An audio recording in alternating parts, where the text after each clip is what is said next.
Hey guys, welcome back to the Sales Bug. I'm your girl, Kristen, the leading sales bug.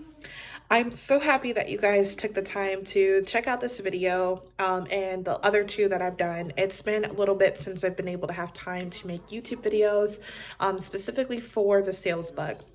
And I will do my best to continue to be consistent with it because I think the content that I have to share is extremely helpful and will help new sales professionals, seasoned sales professionals, and people that are considering getting into the industry to get off to a running start and maybe brush up on some skills that they didn't think they would need to brush up on until now. One of the things with the Sales Bug, I offer premium private sales coaching opportunities where I connect with you. I help you manage and understand fully the sales process, align with you on your goals, whether that be to close another deal for the month, hit your quota for the quarter, and to bring some more money back to your pocket, essentially, with closing those deals, and to also help you manage your pipeline so it's a consistent thing.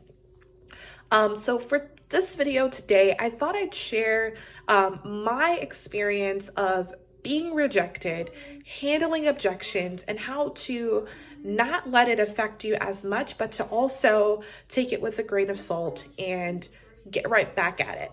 So let's get to it. So today, in my current field of work, I work business to business. So I talk with credit unions and banks on a daily basis, VPs, CEOs, you name it. And I actually connected with one guy today who I didn't realize had been slammed quite a bit from my team, who immediately was a bit resistant to my conversation, but was open to hearing what I had to say. His response to me was, our persistence was becoming an annoyance to him, and it kind of soured the relationship. And looking back at a few notes, I noticed nobody really connected with him, and it's been a little over a year, so I wasn't sure if he was confusing us with one of our competitors. So my response to him was, I apologize for your experience, and one of the things I would like to do to at least make it better for you, I can certainly cease the communication this year, but if we were to connect maybe at a conference or later on down the line, I'd love to, kick off a fresh relationship and a fresh communication with you. Would that be okay? And he wholeheartedly agreed to that with respect to his time. And I also told him I'd follow up on LinkedIn so we can stay connected. I won't hound him, won't call him, won't email him. Just will let him know that the line of communication is wide open should the need arise. And he was open to that. That's just one of the several thousands of rejections that I've gotten over the course of 6 years in this industry.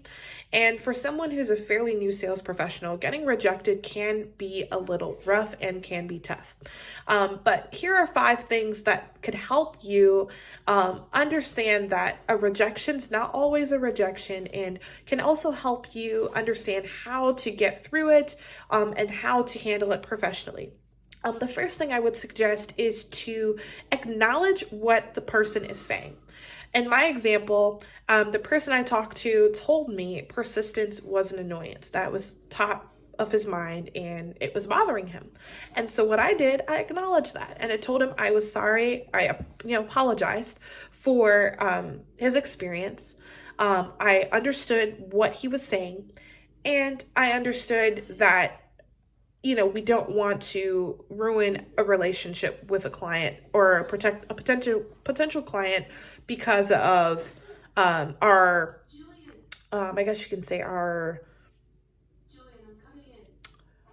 ability, our need to work with him, essentially. So our enthusiasm. And he recognized that. I also didn't leave the door completely slammed. I let him know we could stay in connection via LinkedIn. So the second advice I would give you is to never completely leave the door slammed, essentially leave it cracked, to where maybe down the line your foot could slide right back in the door and maybe they'd be open to talking to you at a later point. A third thing I would definitely suggest to a new sales professional would be maybe that person, it was just a bad day. You never know. 2020 has been a crazy year, so I can only imagine, what those people are going through. At the end of the day, they're still people just like you who have a job to do. And if we are hounding them and the calls have been pretty persistent, it can be a bit much. So definitely recognize the environment, recognize probably what that person's going through, and also don't take it to heart. The fourth thing I will definitely say for new sales professionals that are handling objections and rejections just like that, don't take it personally.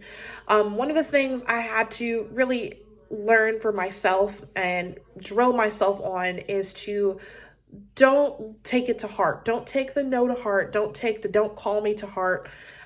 Take it with a grain of salt, move on to the next person because that's a new opportunity, and circle back to that same prospect maybe 6 months to a year from now, to let them know, hey, I'm still thinking about you. I'm sorry for catching you at a bad time.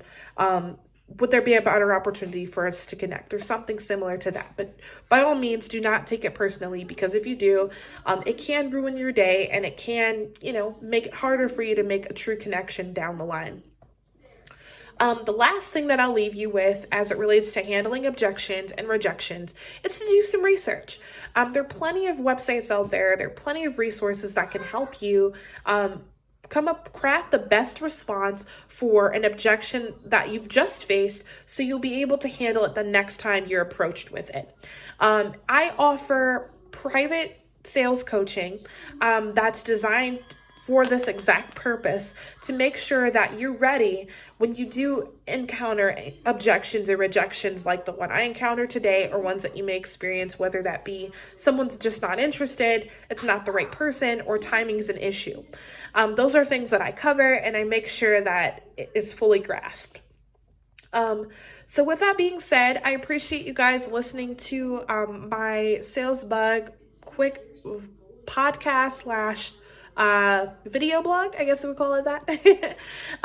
If you are interested in a free call with me to see if sales coaching is a good opportunity for you, feel free to subscribe to my channel, and then also leave a comment below, and I will be sure to reach back out to you. I also have a link in the description section right below here, where you can sign up for premium sales coaching if you're ready to take the leap. As I say in my calls, you guys have a great rest of your day, and I hope to see you fairly soon.